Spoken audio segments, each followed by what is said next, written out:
Known as the undisputed grandmaster of the cloning industry, China is home to some seriously skilled imitators. This nation's legendary for knocking off everything from everyday goods to big-time commercial products, from street corner brands to global powerhouses.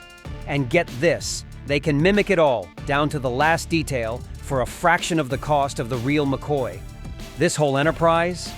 The most populous country on Earth ain't just looking the other way. Some say they're practically giving it a thumbs up. And when it comes to national defense and the military, no exception there. Over the past few decades, the Chinese military has surged forward, big time in both size and capability. But this rise, let's just say it's had a little help from some specialized skill sets. See, there are two paths to learning, the straight and narrow. Buying the licensing rights if the third party's willing to play ball.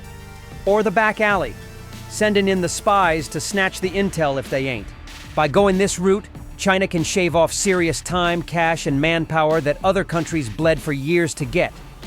Tonight, we're cracking open a vault of signature weapons in China's military replica stash, where most of the designs take inspiration, or let's be straight, are carbon copies of the US military's top-tier hardware. PACJF-17 Thunderfighter jet, the PAC-JF-17 Thunderfighter jet, a team-up between Pakistan and China, and it's like the love child of the American F-16 and the Soviet MiG-21. It's got that delta wing design straight out of the MiG-21 playbook, while the nose and tail section spit an image of the F-16. Built to be a low-cost, multi-role fighter option, the JF-17's become the backbone of the Pakistani Air Force and's caught the eye of a bunch of developing nations. Packing medium-range missiles, smart bombs, and modern avionics, the JF-17's a prime example of bang-for-your-buck weaponry. Chengdu J-10 fighter jet. Based on the American General Dynamics F-16 fighter, the US and Israel teamed up to build the Lavi fighter back in the 1980s. When the US pulled the plug on the unfinished Lavi project, Israel reportedly handed over the development plans to China. And boom, China rolled out the Chengdu J-10 fighter, looking and acting a whole lot like the F-16. Shenyang J-31 fighter jet. Intel on Lockheed Martin's F-35 Joint Strike Fighter program. Word is that info made its way to China and became the blueprint for their Shenyang J-31 fighter. But sources are saying China ain't quite mastered the tech for the jet engines, paint, and stealth materials, so they've only got a test model for this project so far. Dongfeng EQ 2050 off-road vehicle. The Dongfeng EQ 2050 off-roader, widely considered a carbon copy of the American Humvee M998 version. Chinese military brass started eyeballing the Humvee way back in '88. After the '91 Gulf War, they flipped their decision on buying the real deal.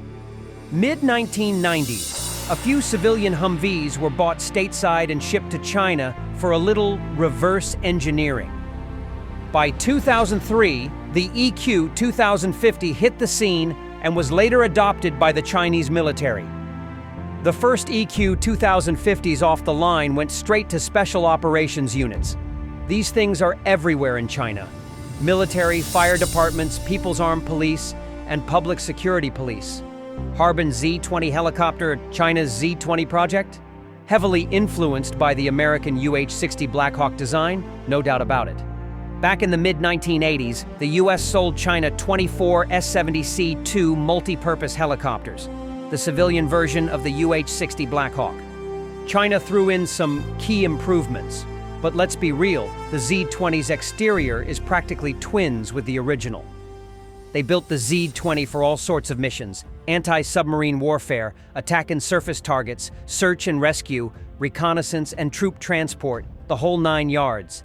CASC Rainbow CH-4 and CH-5 unmanned aerial vehicles, UAVs. Take the American MQ-9 Reaper, and China's cooked up their own drones with pretty much the same features and look.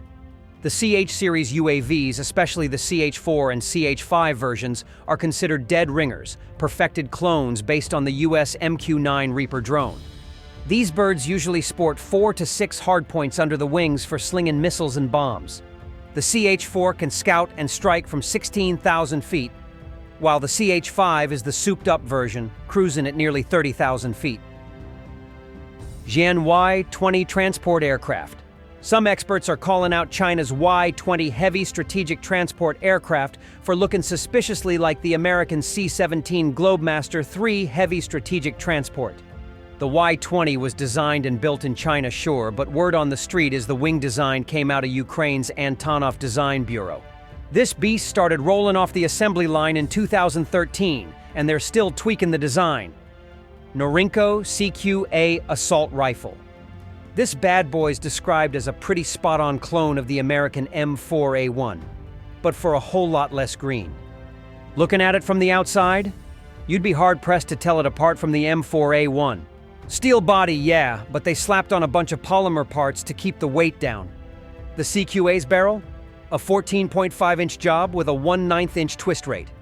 Flash hider on the muzzle, birdcage style with 4 radial cuts and the ejection port, mirror image of the M4A1.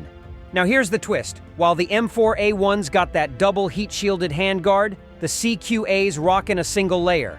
And get this, some US testing showed the thing wouldn't even fire straight out of the box. Major malfunctions thanks to the fire control system and some internal bits not jiving with 5.56mm NATO M855 rounds.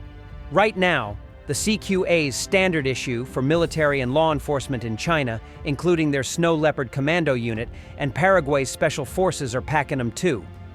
This whole borrowing of foreign designs, especially from the US and Russia, is reportedly China's way of fast-tracking research and development, slashing costs, and beefing up their arsenal quick. China's denying the copycat claims, insisting there are differences, but the design similarities have drawn some serious side-eye from experts and the press. But hey, it's also helping China export these inspired weapons to countries that can't cough up the cash for the pricier originals. What's your take on China borrowing military tech from major players like the US? Is that a sign of strategic smarts, or does it show they haven't really mastered the core technology themselves?